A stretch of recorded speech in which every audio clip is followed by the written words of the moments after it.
On a quiet morning in 1888, Alfred Nobel unfolded a newspaper in Paris and saw his own name in black ink.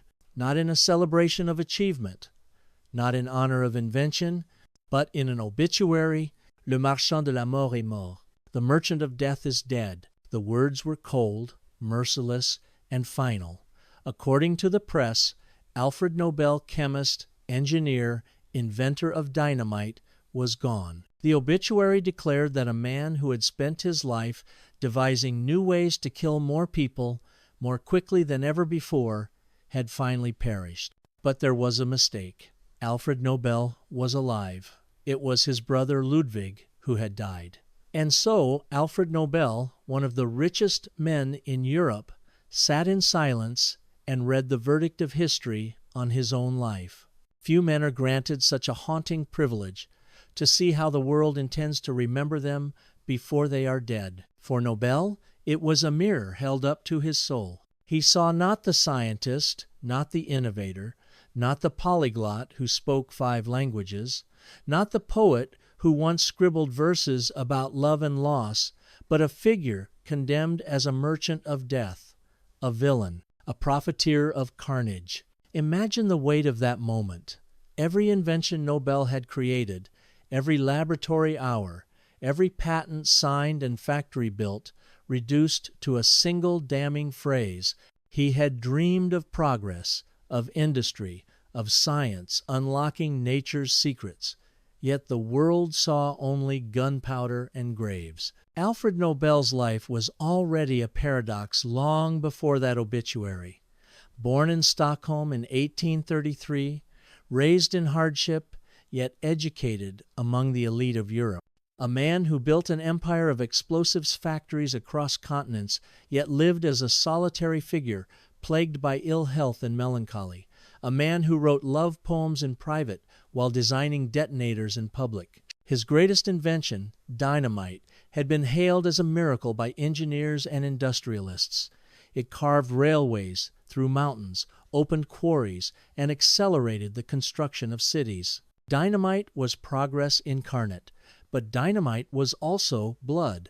Armies seized it, revolutionaries wielded it, assassins turned it into a weapon.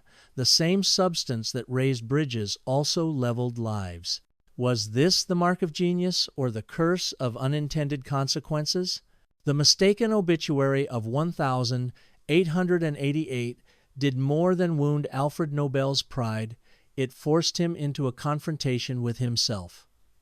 What would be his true legacy? Would history remember him as a benefactor of mankind or as the merchant of death? Could any fortune, any invention, any act of generosity outweigh the destruction his work had unleashed? This question became the obsession of his final years. It was the shadow that trailed him in every city, every laboratory, every lonely night of writing. And it was this question that inspired the most radical decision of his life: to leave his immense fortune not to heirs nor to industry, but to the creation of something greater, something that would change his name forever: the Nobel Prizes. To understand Alfred Nobel is to walk a tightrope between brilliance and despair. It is to study a man who embodied the duality of invention itself: the power to build and to destroy, to heal and to kill, to inspire and to terrify. His story is not only about dynamite and riches, but about conscience, guilt, vision, and the strange ways in which human beings seek redemption. As we begin this journey, we return to that chilling headline: "The merchant of death is dead." Was it true? Or was it the cruelest misjudgment of a man who, in the end, gave the world not only dynamite, but also its most enduring symbols of peace and progress? This is not just the story of an inventor, it is the story of a man who read his own obituary and decided to rewrite it. This is the story of Alfred Nobel. Alfred Bernhard Nobel was born on the 21st of October, 1833 in Stockholm, Sweden. He was the 4th son of Emanuel Nobel and Caroline Andriette Nobel, members of a family that was intelligent, ambitious, and constantly fighting against the weight of misfortune. The nobles were not aristocrats. They were inventors, dreamers, and often risk-takers who walked the fine line between brilliance and bankruptcy. Alfred's father, Emmanuel Nobel, was a restless man of ideas. He dabbled in engineering, architecture, and invention, yet his projects often brought financial instability to the family. He worked on bridges, locks, and even experimented with new military devices, projects that sometimes attracted attention but rarely produced steady income. Emmanuel's temperament was one of stubborn perseverance. He could fail a dozen times but would begin again on the 13th, convinced that genius lay just around the corner. From his father, Alfred inherited not only a fascination with invention, but also the burden of instability.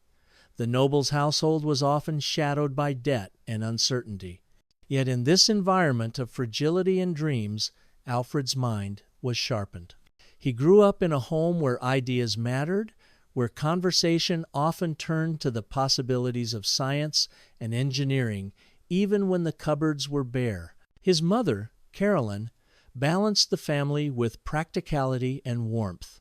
She ran a small grocery store to support the family during the lean years, ensuring that her children were clothed and fed while Emmanuel pursued his risky experiments. She was strong, intelligent, and deeply caring qualities that shaped Alfred's later sense of loyalty and his quiet, sometimes melancholic personality. Alfred was a curious child. From an early age, he showed a fascination with books and languages. While his brothers were often drawn to physical pursuits, Alfred could sit for hours with a book, unraveling new worlds of knowledge. He absorbed languages with an ease that astonished his teachers. By the time he reached adolescence, he was fluent in Swedish, Russian, French, English, and German. This multilingual gift would later allow him to travel across Europe with remarkable independence, engaging directly with scientists and industrialists in their own tongues. But Alfred was not only a lover of words, he was equally fascinated by chemistry. The strange transformations of matter wood turning to ash, powders igniting into flame, liquids changing colors with the addition of a single drop captivated him. He saw in chemistry not just practical utility, but a kind of poetry, nature revealing her hidden codes, waiting for someone to decipher them. In 1837, when Alfred was only 4 years old, Emmanuel Nobel made a daring decision. Facing financial ruin in Sweden, he left for St. Petersburg, Russia, seeking better opportunities. Russia, with its vast empire and hunger for modernization, seemed fertile ground for an inventor and engineer. He would work on military contracts, bridges, and underwater mines. The gamble paid off. Emmanuel's expertise in explosives and underwater mines soon attracted the interest of the Russian military. The noble's fortunes began to rise, and in time Caroline and the children joined him in St. Petersburg. For Alfred, this move opened an entirely new world. He was suddenly thrust into the heart of a great empire, a cosmopolitan environment where industry, military ambition, and science converged. In Russia, Alfred's education expanded dramatically. Tutors were hired to cultivate his mind, and he was exposed to both the sciences and the arts. He read literature and philosophy, studied physics and chemistry, and polished his mastery of languages. This period was crucial. It gave Nobel the cosmopolitan outlook that would define his life. Unlike many inventors of his age, he was not confined to one nation or culture.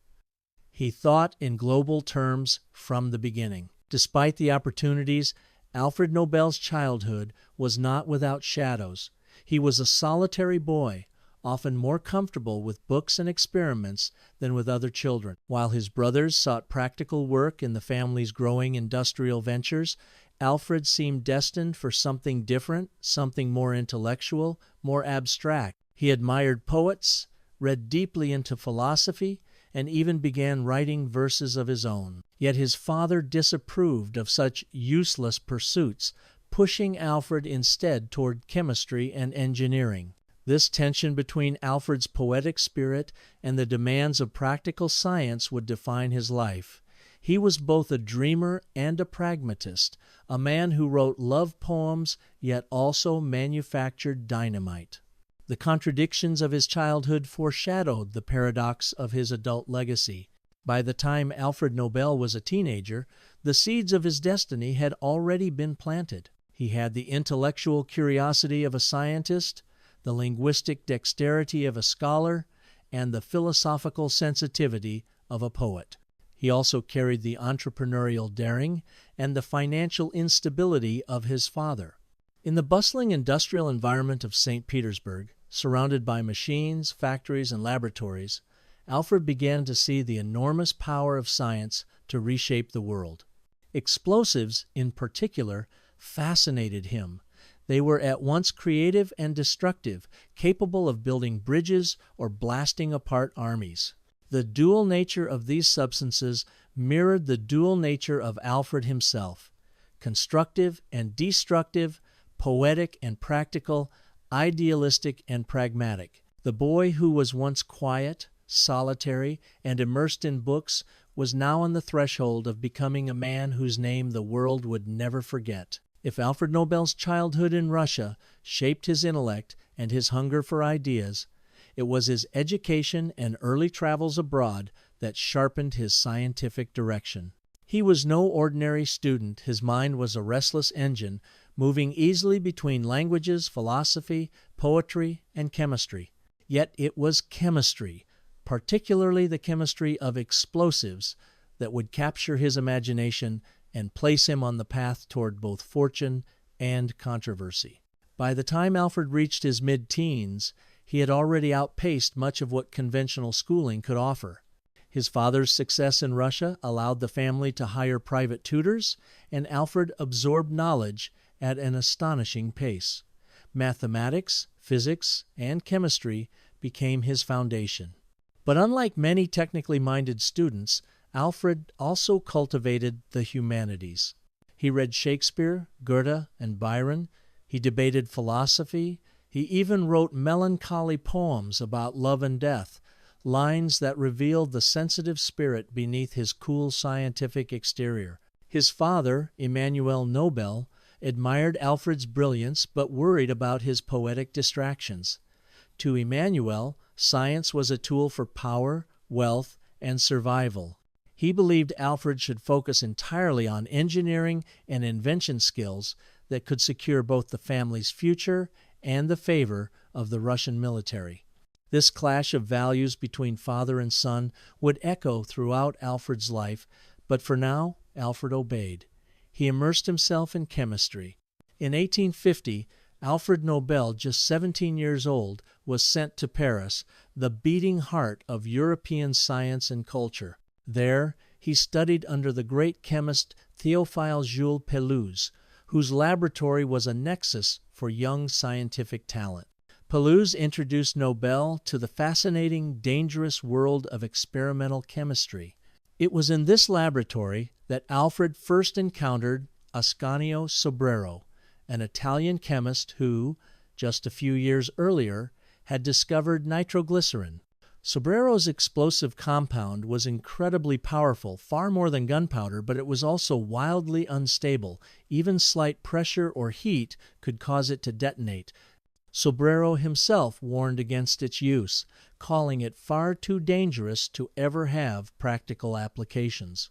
But where Sobrero saw danger, Alfred Nobel saw potential.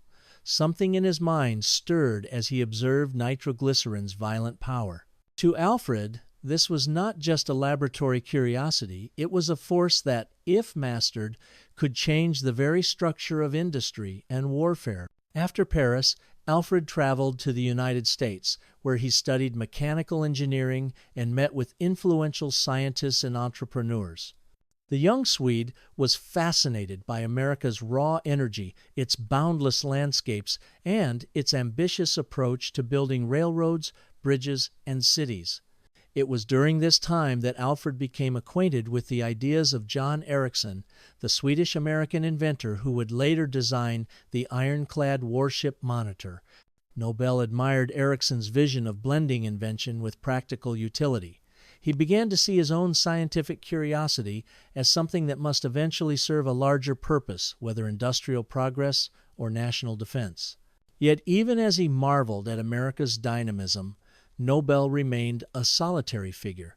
He preferred books to parties, laboratory benches to ballrooms. He observed more than he spoke, storing away impressions of a world hungry for innovation and power. When Alfred returned to Russia in the early 1852, his father's business was thriving. Emmanuel Nobel had secured lucrative contracts with the Russian military, building underwater mines to defend against enemy ships. Alfred joined in this work, applying what he had learned abroad. But Alfred's attention kept circling back to nitroglycerin. He began cautiously experimenting with the compound, despite its notorious unpredictability. He handled it with meticulous care, studying its reactions, testing its limits. Where others saw chaos, Alfred sought control.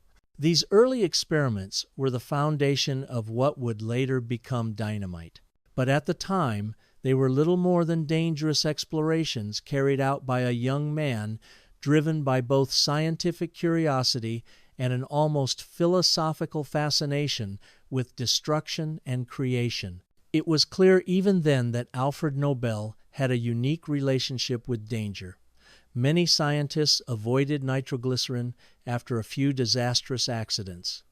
Alfred, however, seemed drawn to its volatility. Perhaps it was his poetic temperament, his awareness of life's fragility, that made him willing to dance so close to catastrophe. Or perhaps it was simply ambition.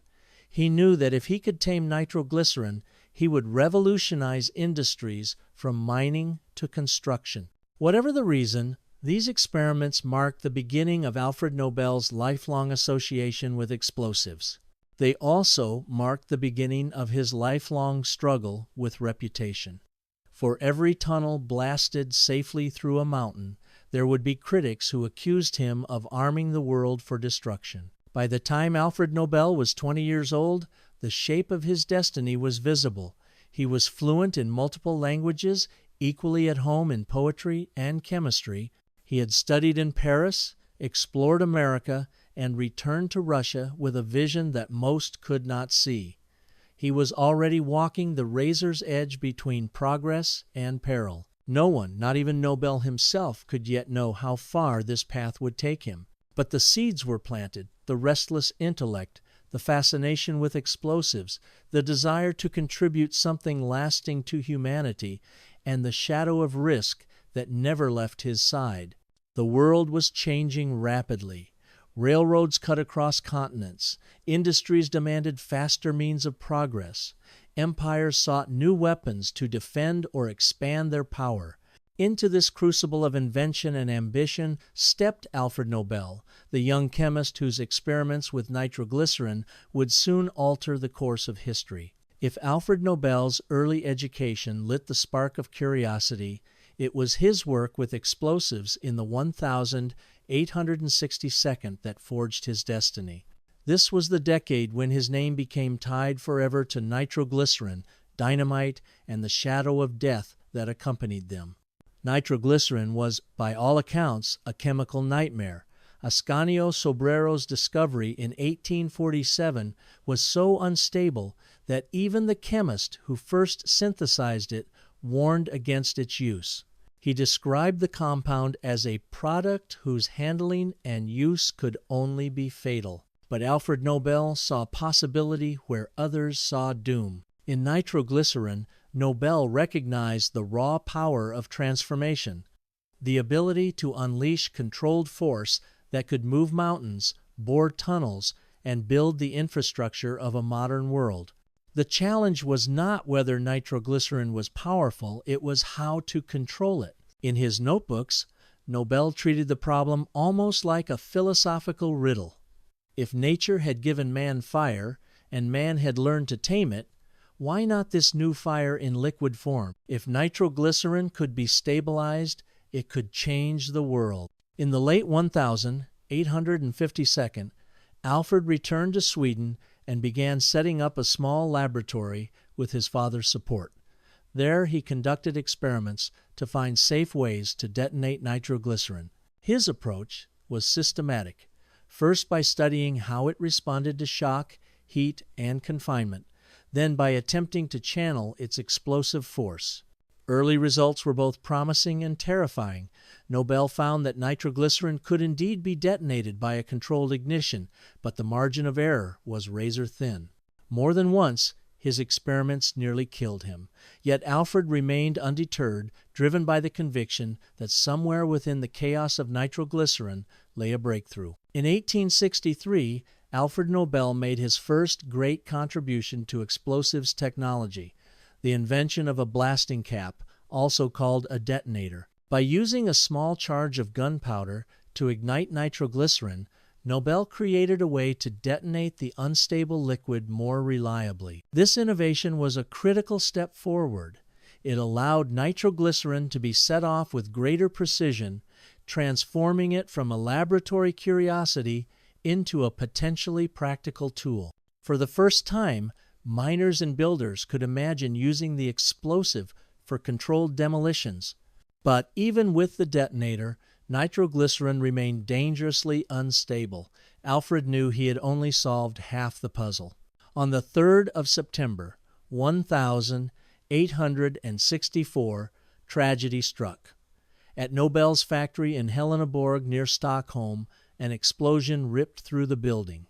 Several workers were killed instantly, among them Emil Nobel, Alfred's younger brother. The disaster was devastating. Newspapers condemned the Nobels, calling them reckless profiteers who put lives at risk for money. Local authorities banned further nitroglycerin experiments within city limits. Alfred himself was shaken to the core. His experiments had cost his own family dearly. For many men, such a tragedy might have ended the pursuit entirely. But Alfred Nobel was not like most men. For him, Emil's death became both a scar and a driving force. He was determined not to abandon the problem, but to solve it for Emil, for himself, and for the future he envisioned. The breakthrough came almost by accident. Alfred discovered that when nitroglycerin was absorbed into a porous substance such as kieselguhr, a type of diatomaceous earth, it became far more stable. The paste-like mixture could be shaped into sticks, transported more safely, and detonated with his blasting cap. In 1867, Alfred Nobel patented this invention under the name dynamite, from the Greek word dynamis, meaning power. Dynamite quickly proved to be a revolutionary tool. It was far safer to handle than pure nitroglycerin, yet retained incredible explosive force. With dynamite, tunnels could be driven through mountains, railroads carved across continents, and vast engineering projects brought to life. Almost overnight, Alfred Nobel became both famous and immensely wealthy. To industry, dynamite was a miracle. It allowed progress on a scale never before possible. Massive infrastructure projects, from the tunnels of the Alps to the canals of Sweden, owed their success to Nobel's invention. But dynamite's utility was not confined to construction. Armies soon realized its destructive potential. In war, dynamite made sieges more devastating and sabotage more effective. Though Nobel never intended his invention for battlefield use, he could not prevent it from being adapted for violence. Here lay the core contradiction of Alfred Nobel's life. He had invented something that could build and destroy with equal ease. The world praised him as a genius of progress, yet whispered about him as a merchant of death. The triumph of dynamite brought Nobel fortune and recognition, but it also deepened his isolation. He expanded his factories across Europe and America, but his personal life remained solitary. Haunted by the Heleneborg tragedy and Emil's death, Nobel carried a persistent melancholy. He worked obsessively, sometimes 12 or 14 hours a day, moving from one laboratory to another. Wealth flowed in, but it brought him little joy. He saw himself less as a businessman and more as a reluctant guardian of a dangerous force responsible for ensuring that dynamite was used wisely, even as he knew he could not fully control its fate. By the late 1862, Alfred Nobel's name was synonymous with dynamite. In newspapers, he was hailed as a brilliant inventor, yet in private, many feared him. He was the man who had tamed nitroglycerin, but at what cost? The Heleneborg tragedy remained in the public memory, and whispers grew louder. Was Nobel a benefactor of progress, or a man profiting from death? The seeds of his later reputation as the merchant of death were already being sown. With the invention of dynamite in 1867, Alfred Nobel had unlocked the door to vast fortune and global influence. What began as a young man's dangerous experiments in small workshops now blossomed into a multinational empire. Yet alongside his wealth came an ever-deepening tension between admiration and suspicion, progress and destruction. Alfred Nobel wasted no time in turning dynamite into a global enterprise. He established factories and laboratories across Europe in Germany, France, Britain, Italy, and beyond. Soon, Nobel-owned facilities were operating as far as the United States and South America. His approach was meticulous. Nobel insisted on personally overseeing much of the work, traveling frequently and managing details with the precision of a chemist rather than the detachment of a financier. Unlike many inventors who licensed their patents and stepped back, Nobel remained deeply involved in production and innovation. By the 1872nd, Nobel's name was synonymous with explosives. His factories produced not only dynamite, but also detonators, blasting gelatin, and other chemical innovations. In all, he would accumulate over 350 patents during his lifetime, covering everything from synthetic materials to more efficient explosive compounds. The financial success was staggering. Governments, construction companies, and mining operations clamored for dynamite. Railroads needed tunnels blasted through mountains. Canals required rocky landscapes carved away. Miners sought faster, more efficient ways to access buried ores. Dynamite became indispensable. Nobel's fortune grew rapidly, making him one of the wealthiest men in Europe. His wealth funded not only his factories, but also a lifestyle of elegance, lavish residences in Paris, a villa in San Remo, and a grand home in Sweden. Yet Nobel was never comfortable in luxury.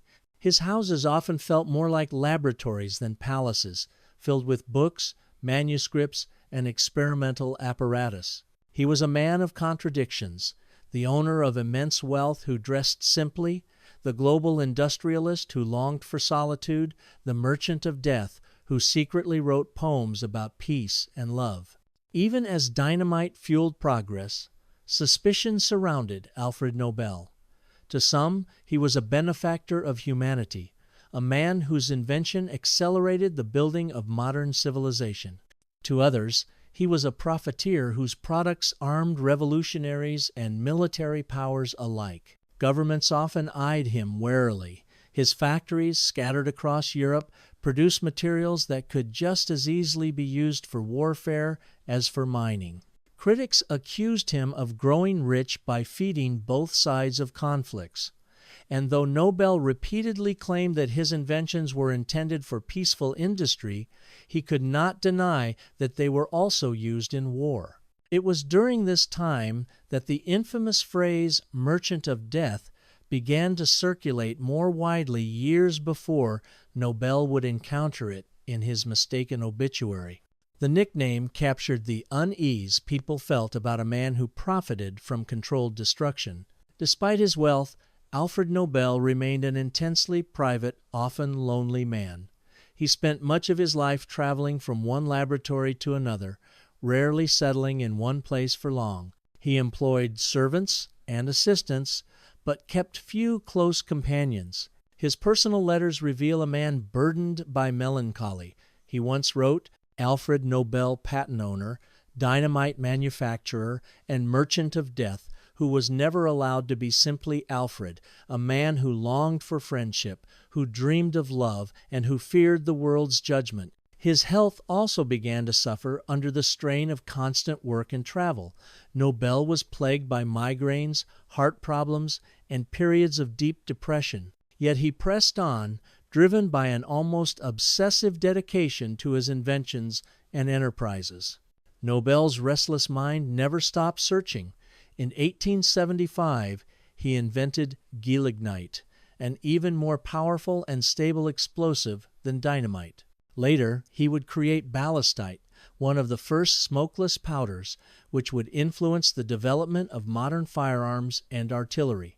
Each invention added to his wealth and his reputation. Yet each also deepened the paradox. Alfred Nobel, the man who privately longed for peace, continued to provide the world with tools of destruction. By the 1882nd, Nobel was immensely rich, his estate valued in the tens of millions of dollars by modern standards. But the burden of his reputation weighed heavily on him. He lived in elegant houses, but often dined alone. He entertained kings and industrialists, but wrote love poems in solitude. He supplied explosives that shaped the modern world, but feared that history would remember him only for the destruction they caused. The more Nobel built his empire, the more he wondered what legacy he was truly leaving behind. Wealth, power, and recognition surrounded Alfred Nobel in the 1872nd and 1882nd. Yet for all his success, he was haunted by a gnawing sense of unease. The very invention that had given him fortune dynamite was also the invention that chained him to a reputation he could not escape. To his critics, he was not a scientist or a benefactor, but the merchant of death. This perception weighed on him like a shadow that darkened every achievement. Alfred Nobel had always been sensitive to how the world saw him. As a boy, he was the quiet, withdrawn son of a restless inventor. As a young man, he was the poet, chemist torn between art and science. Now, as a wealthy industrialist, he was labeled a man who profited from destruction. He understood, perhaps more keenly than most, the duality of explosives. In his notebooks and letters, he often reflected on the moral consequences of his work. "My factories may end wars sooner than your congresses," he once wrote. "On the day when two army corps can mutually annihilate each other in a second, civilized nations will recoil from war." This paradoxical belief that his inventions might someday make war so terrible that peace would be the only option reveals Nobel's complicated view of morality. He was not naive about the uses of dynamite. He simply hoped that its terrifying power would force humanity toward wisdom. The defining moment in Nobel's reputation came in 1888. When Alfred's brother Ludwig Nobel died in Cannes, French newspapers mistakenly published Alfred's obituary instead. The headline was blunt and merciless. "Le marchand de la mort est mort." The merchant of death is dead. The obituary declared that Alfred Nobel had grown rich by finding ways to kill more people faster than ever before. Reading his own death notice was like holding a mirror to his darkest fears. He had lived for science, innovation, and discovery. Yet here he was, branded in the public eye as nothing more than a dealer of death. For days afterward, Nobel withdrew into solitude. Friends recalled his silence, his refusal to speak of the event, his gaze fixed on some inner horizon. That mistaken obituary changed him. It was a moment of reckoning, a haunting preview of how history might judge him. Even before the obituary, Nobel had lived much of his life in solitude. He never married, though he had close relationships with a few women, most notably the Austrian Countess Bertha von Suttner, who later became a prominent peace activist and Nobel Peace Prize laureate. Their correspondence, filled with discussions about war, peace, and the human condition, suggests that Bertha's influence helped sharpen Nobel's moral reflections. But his personal life was otherwise marked by loneliness. He wrote poems about death, love, and despair. He suffered from poor health, recurring depression, and a sense of alienation. Though immensely wealthy, he once described himself as a misanthrope and yet a philanthropist, misunderstood and alone. By the late 1882nd, Nobel was both celebrated and condemned. On one hand, he was a recognized genius, a man whose innovations reshaped industries and whose fortune impressed kings and emperors.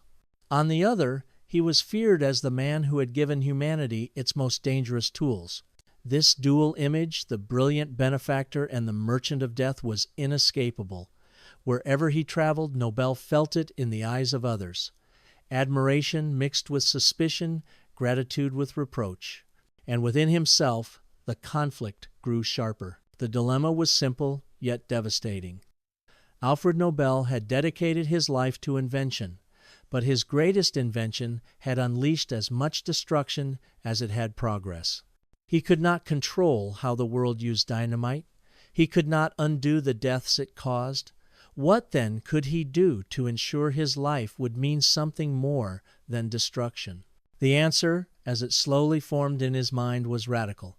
He would use his fortune not to build more factories, but to build a legacy, one that would reward those who worked for humanity's greatest ideals. By the final decade of Alfred Nobel's life, the paradox of his existence had become sharper than ever. He was one of the wealthiest industrialists in Europe, yet he lived much of his life in solitude. He was hailed as a genius inventor, yet reviled as the merchant of death. He had built a global empire of explosives factories, yet he spent his evenings writing poetry about peace, love, and human suffering. These contradictions were not superficial. They were the very essence of Alfred Nobel. By the 1892nd, Nobel had amassed a fortune so vast that it placed him among the richest men of his time. His enterprises stretched across more than 20 countries, his patents numbered in the hundreds, and his factories produced explosives on an industrial scale. Yet Nobel himself derived little joy from his wealth. Unlike many magnates of the era who flaunted their riches in banquets and estates, Nobel lived austerely. His homes were filled less with luxury than with books, manuscripts, and laboratory equipment. He was far more comfortable in a quiet study surrounded by chemical apparatus than in the company of aristocrats. In one letter, he wrote with characteristic melancholy, "My home is wherever I work, and my true companions are my books and my thoughts. Wealth may provide shelter, but it has never cured loneliness." Years of relentless work, combined with a naturally frail constitution, took their toll on Nobel's health.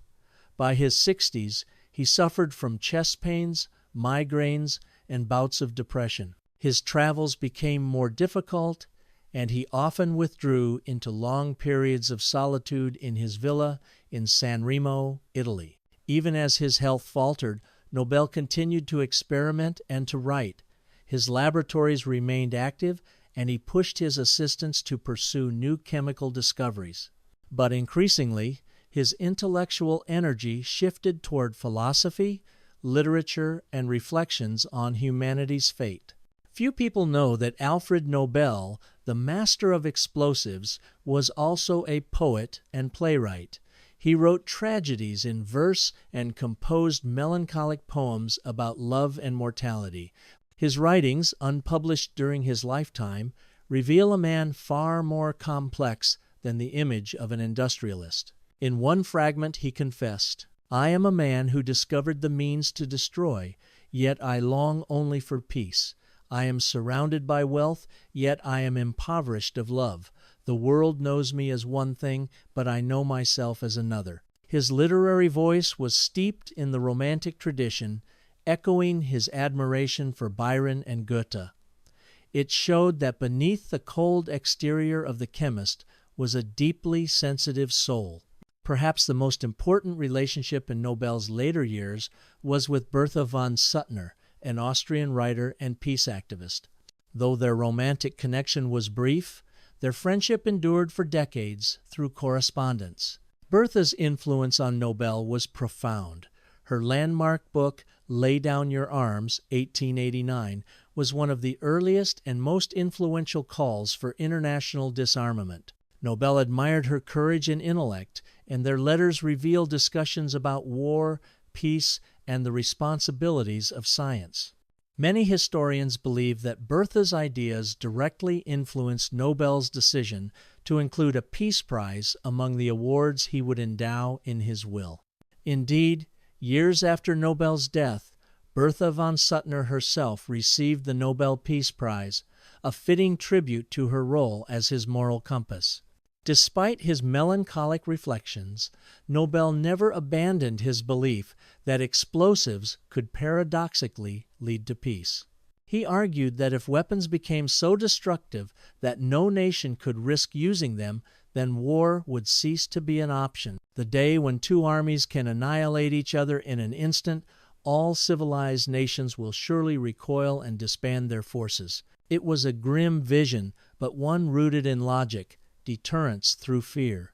This belief foreshadowed the doctrine of mutually assured destruction that defined the nuclear age decades later. Nobel's philosophy was both prophetic and tragic, highlighting his unique ability to see the terrible consequences of his own inventions. In these later years, Nobel's thoughts turned increasingly toward his legacy.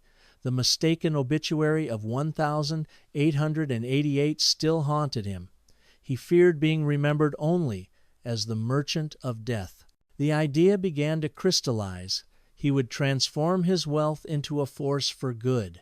Instead of dynastic inheritance or industrial expansion, Nobel would dedicate his fortune to recognizing and rewarding those who worked for humanity's highest achievements in science, literature, and peace.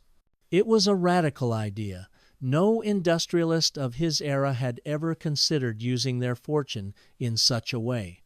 Yet for Nobel, it was the only way to reconcile the contradictions of his life, to ensure that the name Nobel would forever be associated not only with dynamite, but also with discovery, knowledge, and peace. On the 27th of November, 1895, in a small room at the Swedish-Norwegian Club in Paris, Alfred Nobel signed a document that would shock his family, reshape the use of his fortune, and immortalize his name in history.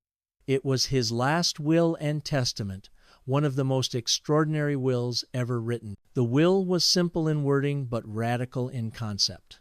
Nobel declared that the bulk of his immense fortune, 94% of his estate, was to be set aside in a fund. The income from that fund would be used to award prizes annually to those who, in his words, conferred the greatest benefit to humankind. The prizes would be distributed in 5 categories: physics, for discoveries in the fundamental laws of nature; chemistry, for advances in the science of matter; physiology or medicine, for breakthroughs in understanding and healing the human body; literature, for exceptional writing not bound by nation, but for works of an ideal direction; peace, for the person or organization that had done the most or the best work for fraternity between nations, the abolition or reduction of standing armies, and the holding and promotion of peace congresses. The will shocked those who read it. His relatives were stunned and outraged. They had expected vast inheritances. Instead, Nobel had left his entire fortune to an abstract idea, a prize for the advancement of humanity. The will was Alfred Nobel's answer to the accusation that he was the merchant of death. He knew he could not erase dynamite from history, nor the destruction it caused, but he could shape how his own name would be remembered. By creating prizes that celebrated peace, science, and literature, Nobel ensured that his fortune would be used not to fund destruction, but to reward creation. The Nobel Prizes were his redemption, a final, decisive act to reconcile his life's contradictions. Executing Nobel's will was not easy. His family fought bitterly against it, angered at being left with almost nothing. Politicians in Sweden also resisted, skeptical of creating such an unusual foundation. Lawyers debated whether the will could even be enforced, since Nobel had written it without extensive consultation. But Nobel had anticipated resistance. He had chosen trusted executors, men who believed in his vision, to carry out his wishes. It took years of legal wrangling, but eventually, in 1900, the Nobel Foundation was formally established. In 1901, 5 years after Nobel's death, the first Nobel Prizes were awarded. Physics, Wilhelm Röntgen, for the discovery of X-rays. Chemistry, Jacobus Henricus van 't Hoff, for his work in chemical dynamics. Medicine, Emil von Behring, for his serum therapy against diphtheria. Literature, Sully Prudhomme, the French poet. Peace, Henry Dunant, founder of the Red Cross, and Frédéric Passy, a leading peace activist. Each laureate embodied Nobel's vision, discoveries and works that advanced knowledge, healed the sick, inspired the human spirit, or sought peace among nations. What made Nobel's will so extraordinary was its universality. Unlike other philanthropists who endowed specific institutions or causes, Nobel created prizes that transcended nations, religions, and ideologies. His awards were open to all humanity, judged only on merit. This universality was revolutionary. In an age of nationalism, Nobel imagined a legacy that belonged not to Sweden, not to Europe, but to the world. The will can also be read as Nobel's unspoken apology. He never wrote, "I am sorry for dynamite," but his actions said as much. By dedicating his fortune to humanity's progress, Nobel admitted the burden of his conscience. He transformed his wealth from a monument to destruction into a fountain for creation. Alfred Nobel died on the 10th of December, 1896, in his villa in San Remo, Italy. He was 63 years old, exhausted by years of labor, illness, and solitude. Yet death was not the end of Alfred Nobel's story. It was the beginning of his true legacy. With his will, Nobel had set in motion one of the most enduring institutions in human history, the Nobel Prizes. But the creation of this legacy did not silence the controversies around him. If anything, it intensified the debate over how Alfred Nobel should be remembered. The shadow of the Merchant of Death. Even after his death, the epithet Merchant of Death clung to Nobel's name. Critics argued that no prizes could erase the destruction wrought by his inventions. Dynamite had been used not only in mines and quarries, but also in wars and acts of terror. Anarchists had adopted explosives as weapons of assassination. Armies had grown stronger through his contributions to chemistry. For many, the Nobel Prizes were seen as an attempt to buy forgiveness, a way for a guilty man to cleanse his conscience. They accused him of hypocrisy, profiting from instruments of death only to play the philanthropist in death. But over time, the prizes themselves began to overshadow the criticism. Each year, as laureates were announced, the world was reminded not of dynamite, but of discovery, literature, and peace. The discovery of penicillin, which saved millions of lives. The unearthing of the structure of DNA, which transformed biology. The writings of novelists and poets who captured the spirit of their age. The tireless work of peace activists and humanitarians who reduced suffering. Each award was a rebuke to the label Merchant of Death. Instead, Nobel's name became a symbol of excellence and human achievement. Yet even the Nobel Prizes themselves were not without controversy. Questions of bias, politics, and omission dogged the awards from the very beginning. Why did some deserving figures never receive recognition?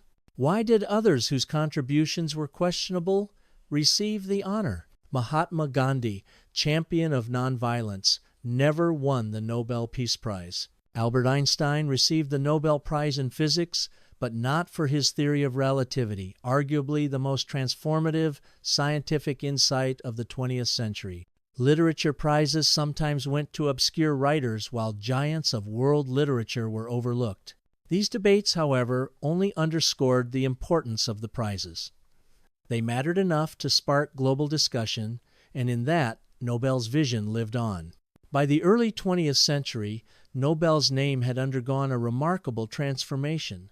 Once whispered with suspicion, it was now spoken with reverence. To win a Nobel became the highest honor in science, literature, and peace. His name was no longer synonymous with destruction, it was synonymous with aspiration. And yet, the paradox never fully disappeared.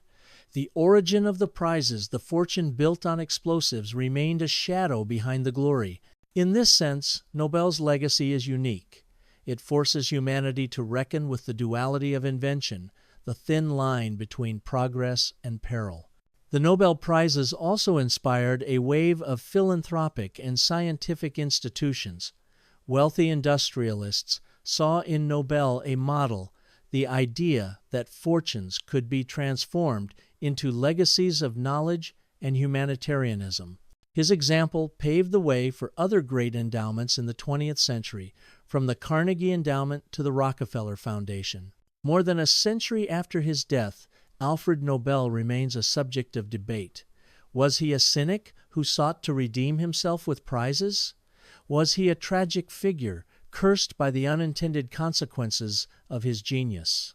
Or was he, as some suggest, a visionary who understood the contradictions of progress and sought to balance them with conscience? Perhaps the truth lies in all three. On a winter's day in 1896, Alfred Nobel's body was lowered into the earth. But his story did not end there.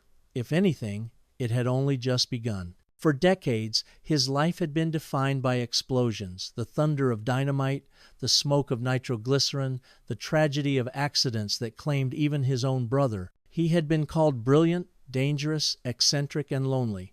Above all, he had been branded with a name that clung to him like a curse, the Merchant of Death. But history, like dynamite, has the power to transform. When Alfred Nobel read his mistaken obituary in 1888, he glimpsed the harsh verdict the world might deliver, that he was a man who turned chemistry into carnage, who grew rich from destruction. Few men are granted the chance to read their own obituary. Fewer still are given the opportunity to answer it. Nobel did both. Through his will, he declared that his fortune should serve not destruction but creation, not death but life. He had turned the accusation back upon itself. The Merchant of Death would become the patron of peace, science, and literature. And yet the question lingers, more than a century later, can a man truly erase the consequences of his inventions? Dynamite is still used in mining and construction, but it has also killed on battlefields and in acts of terror. Nobel's fortune built bridges and funded discoveries, but it was a fortune born of explosives. Some historians argue that the Nobel Prizes are an act of redemption, a way for Nobel to purchase forgiveness from history. Others see them as the logical extension of his restless intellect, a man who saw the duality of science and sought to tilt its balance toward good. Perhaps both are true. Nobel himself once wrote, "If I have 1,000 ideas and only one proves to be good, I am satisfied." Maybe the Nobel Prizes were that one good idea, the idea that redeemed the others. Today, the name Nobel is no longer remembered primarily for dynamite. It is remembered for prizes that inspire hope, for physics, chemistry, medicine, literature, and peace. Every year, the announcement of a new laureate affirms the enduring power of Nobel's vision. His name has become a synonym for excellence, for humanity's striving toward its highest ideals. And yet, the shadow remains. The paradox cannot be erased. To speak of Alfred Nobel is to speak of both destruction and creation, of both tragedy and triumph. So, was Alfred Nobel truly the Merchant of Death, or was he a misunderstood genius who wrestled with the moral weight of his own inventions? Was he a cynic buying redemption, or a visionary who foresaw that his legacy could be shaped for good? The truth lies in the tension between these questions. Nobel's life reminds us that invention is never pure, progress never free of peril, and that every genius leaves behind both light and shadow. The man who gave the world dynamite also gave it the Nobel Peace Prize. The man who profited from explosions also endowed rewards for literature, medicine, and science. The man who read his obituary as a merchant of death ensured through his will that future generations would also read his name as a benefactor of life. And so the story of Alfred Nobel closes not with a neat answer, but with a question that remains open. When history remembers him, should it remember the explosions of his laboratories or the silence of peace that his prizes still strive to protect?